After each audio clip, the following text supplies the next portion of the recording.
യോഗം ഇല്ലേ അമ്മണിയെ, ആ പായ മടക്കിക്കോളൂ. അങ്ങനെ ഒരു ചൊല്ല് മലയാളത്തിലുണ്ട്. ഈ കട്ടില് കണ്ടിട്ട് ഇനിയിപ്പോ ആരും പനിക്കണ്ട എന്നും ഒരു ചൊല്ലുണ്ടേ. എന്താ ഇപ്പൊ പഴഞ്ചൊല്ലുകളെ കുറിച്ചൊക്കെ ഒരു ക്ലാസ് എന്നൊരു ചോദ്യം ഉണ്ടാവും. കാര്യമുണ്ടേ. കാരണം ശശി തരൂരിനെ കണ്ടുകൊണ്ട് മുഖ്യമന്ത്രി പിണറായി വിജയൻ ചില ദിവാസ്വപ്നങ്ങളൊക്കെ കണ്ടിട്ടുണ്ടായിരുന്നു. അതായത് 3.0 ആവർത്തിച്ച് വീണ്ടും മുഖ്യമന്ത്രി കസേരയിൽ ഇങ്ങനെ വാണരുളാം എന്ന് മുഖ്യമന്ത്രി ഇങ്ങനെ സ്വപ്നം കാണുകയുണ്ടായി. അങ്ങനെയാണ് ദുബായിൽ വെച്ച് ശശി തരൂരും മുഖ്യമന്ത്രിക്ക് വേണ്ടപ്പെട്ട ഒരു വ്യവസായിയും തമ്മിൽ ചില കൂടിയാലോചനകളൊക്കെ നടക്കുന്നുണ്ട് എന്നുള്ളൊരു വാർത്തയൊക്കെ ഇങ്ങനെ പുറത്തു വരുന്നത്. അപ്പോൾ കേരളത്തിൽ വെച്ച് ഇങ്ങനെ ചർച്ച ചെയ്ത് കഴിഞ്ഞിട്ടുണ്ടെങ്കിൽ അത് മാധ്യമങ്ങളൊക്കെ അറിയും. തൊട്ടതിനും പിടിച്ചതിനും ഒക്കെ പിന്നെ വിശദീകരണം കൊടുക്കേണ്ടി വരും. എന്നാൽ അതൊന്നും വേണ്ട. ഈ ശശി തരൂർ ദുബായിൽ ഒരു മേളയിൽ പങ്കെടുക്കുന്നുണ്ട്, എന്നാൽ പിന്നെ അവിടെ വെച്ച് ആയിക്കോട്ടെ എന്ന് കണക്കാക്കിയിട്ട് മുഖ്യമന്ത്രി വിദേശത്തുള്ള തന്റെ വ്യവസായിയെ വിളിച്ച് ഏർപ്പാടാക്കണു. അങ്ങനെ ശശി തരൂരുമായിട്ട് ആ വ്യവസായി അവിടെ ചർച്ച നടത്തണു എന്നുള്ള വിവരങ്ങളാണ് ഇവിടെ മാധ്യമങ്ങളിലൂടെ നമ്മളെല്ലാവരും അറിഞ്ഞത്. മുഖ്യമന്ത്രി വലിയ പ്രതീക്ഷ തന്നെയായിരുന്നു. ആ പായ കണ്ടിട്ട് മുഖ്യമന്ത്രി വല്ലാണ്ട് അങ്ങനെ, അല്ലെങ്കിൽ ആ കട്ടിൽ കണ്ടിട്ട് മുഖ്യമന്ത്രി വല്ലാണ്ട് അങ്ങനെ പനിക്കുന്നുണ്ടായിരുന്നു. കാരണം ഒരു 3.0 ആവർത്തിക്കണം എന്നുണ്ടെങ്കിൽ ഇപ്പോഴത്തെ ഒരു ചുറ്റുപാടിൽ കേരളത്തിൽ വലിയ ബുദ്ധിമുട്ട് തന്നെയാണേ.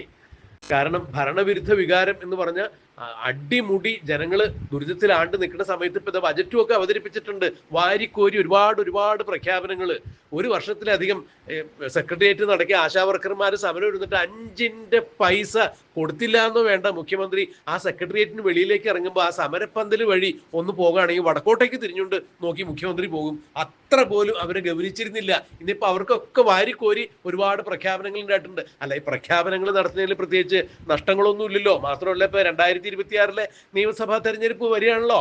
അപ്പൊ ഇങ്ങനെ എന്തെങ്കിലുമൊക്കെ പ്രഖ്യാപനങ്ങളൊക്കെ കൊടുത്ത് അങ്ങനെ ആ വഴിക്കും ബജറ്റും ഒക്കെ അവതരിപ്പിച്ച് കാര്യങ്ങളൊക്കെ കുശാലാക്കാൻ നമ്മുടെ വശത്തേക്ക് കാര്യങ്ങൾ കൊണ്ടുവരാം എന്നൊക്കെ വിചാരിച്ചിരിക്കണു. അപ്പോഴും പോരല്ലോ, കൃത്യമായിട്ട് കാര്യങ്ങൾ മുന്നോട്ട് തന്ത്രപരമായി നീക്കിയില്ലെങ്കിൽ ജയിക്കില്ല. അങ്ങനെ നോക്കിയപ്പോഴാണ് ഇപ്പൊ കോൺഗ്രസ് ഇപ്പൊ വലിയ ഒത്തൊരുമയോടുകൂടി അങ്ങോട്ട് മുന്നോട്ട് പോകുന്നുണ്ട്. വി.ഡി. സതീശനും രമേശ് ചെന്നിത്തലയും അതുപോലെ സണ്ണി ജോസഫും കുഞ്ഞാലിക്കുട്ടിയൊക്കെ കൂടി UDF വളരെ ഭംഗിയായിട്ട് മുന്നോട്ട് കൊണ്ടുപോകും. അപ്പൊ എന്തായാലും ഇനിയിപ്പോ UDF-നായിരിക്കും ഭരണം എന്നൊക്കെ ജനങ്ങൾ ഇങ്ങനെ, അല്ലെങ്കിൽ മുഖ്യമന്ത്രിയുടെ ശത്രുക്കൾ ഇങ്ങനെ ഓരോരോ കിംവദന്തികളൊക്കെ ഇങ്ങനെ പറഞ്ഞു വരുത്തുമ്പോൾ ഇനിയിപ്പോ എങ്ങനെ ഭരണം പിടിക്കുക? BJP ആയിട്ട് എന്തായാലും മറ്റു ധാരണയൊന്നുമില്ല. ഇപ്പൊ ലാവ്ലിൻ കേസിലേക്ക് വേണ്ടിയിട്ട് മോദി സഹായിക്കണു, അല്ലെങ്കിൽ അവിടെ കേസ് 37 പ്രാവശ്യം മാറ്റി വെക്കണു, അങ്ങനെ മോദിയുടെ സഹായം കിട്ടുന്നു എന്നൊക്കെ ഒരു കരക്കമ്പിയൊക്കെ നാട്ടിലുണ്ടെങ്കിലും എന്തായാലും BJP-യുടെ സീറ്റ് നഷ്ടമാക്കിയിട്ട് എന്തായാലും പിണറായി വിജയനെ മുഖ്യമന്ത്രി കസേരയിൽ ഇരുത്താൻ മോദി തയ്യാറാവില്ല. കേരളത്തിൽ BJP-യുടെ നേതൃത്വമൊക്കെ മാറിയിരിക്കണു. ഇപ്പൊ സുരേന്ദ്രനൊക്കെ മാറി. അപ്പൊ ഇപ്പൊ രാജീവ് ചന്ദ്രശേഖർ വന്നപ്പോ അതൊന്നും രക്ഷയില്ല എന്ന് മനസ്സിലാക്കി കഴിഞ്ഞ പിന്നെ എന്താ രക്ഷ? അങ്ങനെ നോക്കി കഴിഞ്ഞപ്പോൾ ശശി തരൂർ കോൺഗ്രസിൽ എങ്ങനെ ഇടഞ്ഞു നിൽക്കുകയാണ്. അപ്പൊ അതിന് ഏറ്റവും വലിയ ഒരു ഉദാഹരണം, അല്ലെങ്കിൽ ഏറ്റവും വലിയ അടുത്തൊരു പ്രശ്നം ഉണ്ടായെന്ന് വെച്ച് കഴിഞ്ഞപ്പോൾ കൊച്ചിയിൽ ഒരു മഹാ പഞ്ചായത്ത് നടത്തിയിട്ടുണ്ടായല്ലോ. രാഹുൽ ഗാന്ധിയൊക്കെ വന്നിട്ട്, ലോകസഭാ അധ്യക്ഷനായ പ്രതിപക്ഷ നേതാവായ രാഹുൽ ഗാന്ധി വന്നു കഴിഞ്ഞു. കോൺഗ്രസിന്റെ എല്ലാ പഞ്ചായത്ത് മെമ്പേഴ്സിനെയൊക്കെ വിളിച്ചിട്ട് വലിയൊരു മഹാപഞ്ചായത്ത് നടത്തി. രാഹുൽ ഗാന്ധി വന്നു കഴിഞ്ഞപ്പോൾ ശശി തരൂരിനും ക്ഷണമുണ്ടായി. എന്നാൽ രാഹുൽ ഗാന്ധി സ്റ്റേജിലേക്ക് വരുന്നതിന് മുമ്പ് ശശി തരൂരിന്റെ പ്രസംഗമൊക്കെ നിർത്തി പൂട്ടിക്കെട്ടി അവിടെ ഒരു കസേരയിൽ ഇരുന്നോളാൻ പറഞ്ഞു മാറിയിരുന്നു. രാഹുൽ ഗാന്ധി വന്ന് ഓരോരുത്തരെയും, അതായത് പേരറിയാത്തവരെയും പേരറിയുന്നവരെയും ഒക്കെ പേര് എഴുതിയെടുത്ത് തെറ്റാതെ എല്ലാവരുടെയും പേര് പറഞ്ഞു, എല്ലാവർക്കും നന്ദി പറഞ്ഞു. കേരളം അതാണ് ഇതാണ്, കേരളത്തിൽ വീണ്ടും UDF വരുമെന്നൊക്കെ പറഞ്ഞ് പ്രസംഗിച്ചപ്പോൾ തൊട്ടപ്പുറത്തിരുന്ന് ശശി തരൂരിനെ കണ്ടതായി പോലും നടിച്ചില്ല. മഹാപഞ്ചായത്ത് ഉദ്ഘാടനം ചെയ്യാൻ എത്തിയ രാഹുൽ ഗാന്ധി മഹാശിവരാത്രിക്ക് പോലും കണ്ട പരിചയം ശശി തരൂരിനെ കണ്ടപ്പോൾ കാണിച്ചില്ല. തരൂർ അവിടെ മുതൽ ഇടഞ്ഞു എന്ന് തന്നെയാണ്. നേരത്തെ അടച്ചിലുണ്ടായിരുന്നു. സിന്ദൂർ ഉൾപ്പെടെയുള്ള സൈനിക ദൗത്യത്തിന്റെ വിശദീകരണം കൊടുക്കാൻ വേണ്ടി നരേന്ദ്രമോദി പുറത്തേക്കൊക്കെ അയച്ചത് നമ്മുടെ ശശി തരൂരിനെ തന്നെയാണല്ലോ. വിദേശ രാജ്യങ്ങളിൽ പോയി എന്തുകൊണ്ടാണ് സിന്ദൂർ ഓപ്പറേഷൻ നടത്തേണ്ടി വന്നത്, പാകിസ്ഥാനെതിരെ എന്തുകൊണ്ട് നടപടി എടുക്കേണ്ടി വന്നു എന്നുള്ള കാര്യങ്ങളൊക്കെ വിദേശ രാജ്യങ്ങളിൽ വിശദീകരിക്കാൻ വേണ്ടി ശശി തരൂരിനെ തെരഞ്ഞെടുത്ത് കഴിഞ്ഞപ്പോൾ ഈ രാഹുൽ ഗാന്ധി തന്നെ ശശി തരൂരിന്റെ പേര് വെട്ടി. അങ്ങനെ ഇപ്പോൾ വലിയ ആളാവണ്ട. അങ്ങനെ ശശി തരൂരും രാഹുൽ ഗാന്ധിയും തമ്മിലൊരു ഈഗോ ക്ലാഷ് നിലനിൽക്കേണ്ടെന്ന് കണക്കാക്കി തന്നെയാണ് പിണറായി വിജയൻ ശശി തരൂരിനെ ഈ കോൺഗ്രസിൽ നിന്ന് ഇങ്ങനെ മെല്ലെ അടർത്തിയെടുക്കാന്ന് കരുതി. ഇനിയിപ്പോ CPM-ലേക്ക് ശശി തരൂർ വന്നില്ലാശം കുഴപ്പമില്ല. ശശി തരൂർ കോൺഗ്രസിൽ നിന്ന് പോരാ. ഇപ്പൊ മറ്റേ കോഴിക്കോട് MP ആയിട്ടുള്ള MK രാഘവൻ ഉൾപ്പെടെയുള്ള കുറച്ച് ആളുകളെയൊക്കെ അവിടെ നിന്ന് അടർത്തിയെടുത്ത് ഒരു 10-15 MLA-മാരെയൊക്കെ കോൺഗ്രസിൽ നിന്ന് കൊണ്ടുവന്ന് ഒരു പുതിയ പാർട്ടി ഉണ്ടാക്കി. അങ്ങനെ CPM-ന്റെ ഘടകകക്ഷിയായിട്ട് 2026 മത്സരിക്കുക. അങ്ങനെ പിണറായി വിജയനും അധികാരത്തിൽ വരാൻ. ശശി തരൂരിന് നായന്മാരുടെ വോട്ടുകൾക്ക് വലിയ സ്വാധീനമുണ്ട്.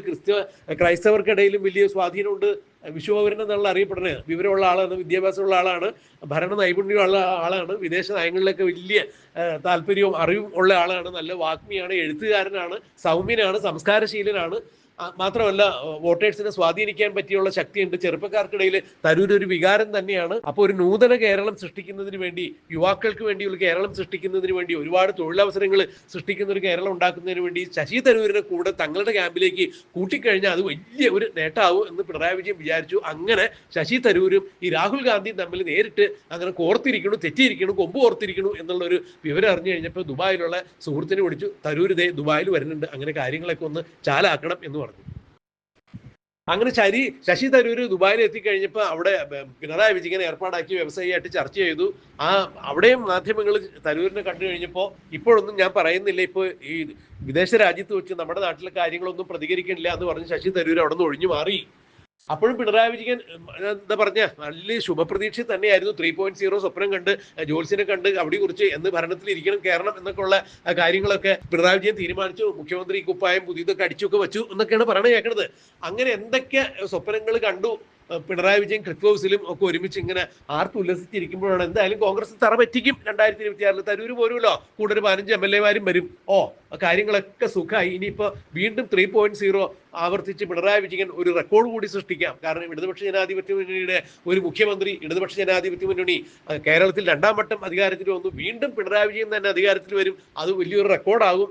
മറ്റു ബംഗാള് ഇവിടെ കേരളമായി മാറും എന്നൊക്കെ ഉള്ള രീതിയിൽ സ്വപ്നം കണ്ടുകൊണ്ടിരിക്കുമ്പോഴാണ് അതാ ഇന്ന് ഒരു ഇടുത്തി പോലൊരു വാർത്ത വന്നേക്കണം. രാഹുൽ ഗാന്ധിയും ശശി തരൂരും മല്ലികാർജുൻ ഖാർഗെ ഒക്കെ കൂടി ഒരു കൂടിയാലോചന നടത്തിയിരിക്കുന്നു ഡൽഹിയിൽ എന്ന് പറഞ്ഞിട്ട്. അതായത് അടച്ചിട്ട മുറിയിൽ 2-2.5 മണിക്കൂർ ഇവർ തീരുമാനം എന്തൊക്കെ എടുത്തു, എന്തൊക്കെ ചർച്ച ചെയ്തു. പുറത്തു വന്നു കഴിഞ്ഞപ്പോൾ മാധ്യമങ്ങൾ ഓടിച്ചെന്നു തരൂരിന്റെ അടുത്തേക്ക്. എന്തൊക്കെയായി കാര്യങ്ങളെന്ന് ചോദിച്ചു കഴിഞ്ഞപ്പോൾ രാഹുൽ ഗാന്ധി തമ്മിലുള്ള എന്തെങ്കിലും പ്രശ്നമുണ്ടോ, ഞങ്ങൾക്കിടയിൽ എന്തെങ്കിലും പ്രശ്നങ്ങൾ ഉണ്ടെങ്കിൽ അത് നിങ്ങൾ പരിഹരിക്കാൻ വരണ്ട, അത് ഞങ്ങൾ ചർച്ച ചെയ്ത് തീർത്തോളാം. കോൺഗ്രസ് ഒറ്റ പേജില ഒറ്റ രേഖയിലെ എല്ലാവരും ഒരുമിച്ച് ഞങ്ങൾ കൈകോർത്ത് പോണത് കോൺഗ്രസിനെ ഭിന്നിപ്പിക്കാം എന്ന് നിങ്ങൾ വിചാരിക്കേണ്ട. രാഹുൽ ഗാന്ധിയും ശശി തരൂരും തമ്മിൽ എന്തെങ്കിലും പ്രശ്നമുണ്ടെന്ന് ആരും വിചാരിക്കേണ്ട, ഇവിടെ ഒന്നും നടന്നിട്ടില്ല എന്ന് പറഞ്ഞു. പിണറായി വിജയന്റെ സകല പ്രതീക്ഷയും തെറ്റി. ശശി തരൂരിനെ രാഹുൽ ഗാന്ധി വിളിച്ച് അനുനയിപ്പിക്കാനുള്ള കാരണം കേരളത്തിലുള്ള കോൺഗ്രസ്സുകാർ UDF തന്നെയാണ്. അല്ലെങ്കിൽ കേരളത്തിൽ ഇനി കോൺഗ്രസും ഉണ്ടാവില്ല, UDF ഉണ്ടാവില്ല. 2026 ഭരണം കിട്ടിയില്ലെങ്കിൽ ഇത് കൃത്യമായി തന്നെ KC വേണുഗോപാൽ വഴി രാഹുൽ ഗാന്ധിനെ അറിയിച്ചു. അപ്പൊ എന്തായാലും കേന്ദ്രത്തിൽ വേറെ എവിടെയും ഭരണമൊന്നുമില്ലല്ലോ. അപ്പൊ എന്തായാലും പേരിന് 1-2 സംസ്ഥാനങ്ങൾ ഇങ്ങനെ കയ്യിലിരിക്കണ്ടു എന്ന് പറയാനല്ലാണ്ട് മറ്റൊന്നും തന്നെ ഇല്ല. അതും ആടി ഇങ്ങനെ നിൽക്കുക. എന്നാൽ പിന്നെ കേരളത്തിൽ 2026 ഭരണം കിട്ടാൻ സാധ്യതയുണ്ട്. അത് രാഹുൽ ഗാന്ധി ഈ ശശി തരൂരും തമ്മിലൊരു ക്ലാഷ് ഉണ്ടാക്കി. ശശി തരൂർ കോൺഗ്രസിൽ നിന്ന് 15 MLA മാരെയും കൂട്ടി CPM ഒരു ഘടകകക്ഷിയായി തീർന്ന വീണ്ടും 2026 ഭരണത്തിൽ വരാൻ ഒരിക്കലും കോൺഗ്രസ് സാധിക്കില്ല. ഈ കുറി ഭരണത്തിൽ വന്നില്ലേ ഇനി ഒരിക്കലും കേരളത്തിൽ UDF സംവിധാനം ഉണ്ടാവില്ല, കോൺഗ്രസ് ഭരണത്തിൽ വരില്ല എന്നുള്ള രാഹുൽ ഗാന്ധിനെ KC വേണുഗോപാൽ വഴി അറിയിച്ചു. അങ്ങനെ KC വേണുഗോപാലാണ് മല്ലികാർജുൻ ഖാർഗെയുടെ നേതൃത്വത്തിൽ രാഹുൽ ഗാന്ധിനെയും ശശി തരൂരിനെയും അവിടെ ചർച്ചയിൽ പങ്കെടുപ്പിച്ചത്. ചർച്ച തുടങ്ങിയ ഒരു അരമണിക്കൂറിനുള്ളിൽ തന്നെ KC അവിടുന്ന് കളമൊഴിഞ്ഞു. പിന്നീട് രാഹുൽ ഗാന്ധിയും മല്ലികാർജുൻ ഖാർഗെയും ശശി തരൂരും മാത്രം ഇരുന്നിട്ട് സംസാരിച്ച് കാര്യങ്ങളൊക്കെ പരിഹരിച്ചു എന്ന് പറയണേ. അക്ഷരാർത്ഥത്തിൽ പിണറായി വിജയന്റെ തലയിൽ ഇടിത്തി വീണ പോലെ തന്നെയായി. ശബരിമല സ്വർണ്ണക്കൊള്ള വിവാദത്തിൽ നാണം കെട്ട് നാറി നിൽക്കുമ്പോൾ CPM-ന്റെ സമന്വിതരായ നേതാക്കളാണ് ഈ ശബരിമല സ്വർണ്ണക്കൊള്ളയിൽ പെട്ടേക്കണെന്നുള്ളത് കേരളത്തിലെ ഒരു കൊച്ചുകുട്ടിക്ക് വരെ അറിയാം. ശബരിമലയിൽ പോകാത്തവർക്കും പോണവർക്കും എല്ലാം മനസ്സിലായി CPM തന്നെയാണ് ശബരിമലയിൽ അയ്യപ്പന്റെ സ്വർണ്ണം മുഴുവൻ കൊള്ളയടിച്ച് കൊണ്ടുപോയേക്കണേ. ഇപ്പൊ ചില കോൺഗ്രസ്സുകാരുടെ പേരും ഒക്കെ പറഞ്ഞു കേൾക്കുന്നുണ്ട്. സോണിയാഗാന്ധിനെ കണ്ടു, അവിടെ കണ്ടു, ഇവിടെ കണ്ടു, ഉണ്ണികൃഷ്ണൻ പോറ്റിയുടെ കൂടെ പോയി എന്നൊക്കെ പറഞ്ഞ്. അതെന്ത് തന്നെയായാലും CPM-ന്റെ സമന്വിതരായ ആളുകൾ തന്നെയാണ് ഇപ്പോൾ ജയിലിൽ കിടക്കുന്നത് സ്വർണ്ണക്കൊള്ളയായിട്ട് ബന്ധപ്പെട്ട്. അപ്പൊ പിണറായി വിജയൻ ഇനിയിപ്പോ എന്ത് ചെയ്യും, ഇലക്ഷന് ഏത് വിധിയിൽ എങ്ങനെ ജയിച്ചു വരാം എന്നിങ്ങനെ ആലോചിച്ച് ശശി തരൂരിനെ ഇങ്ങനെ മാടിപ്പിടിച്ച് കൊണ്ടുവന്നപ്പോഴതാ അവിടെ ഇടങ്കോലിട്ടു. VD സതീശനും പാർട്ടിയും KC രമേശിനെ വിളിച്ചു പറഞ്ഞു.